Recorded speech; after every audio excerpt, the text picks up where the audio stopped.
You ask Tiger to solve. This deals with linear equations with one unknown. The final result is x equals 9/2. Let's solve it step by step. Simplify the expression. Group like terms. Simplify the arithmetic.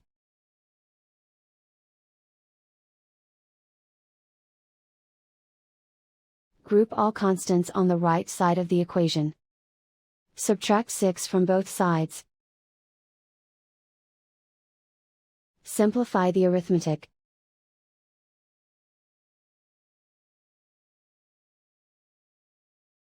Isolate the x.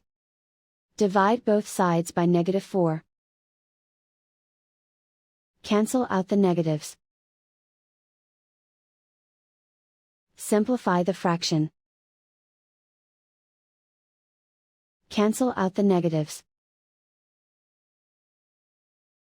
Find the greatest common factor of the numerator and denominator.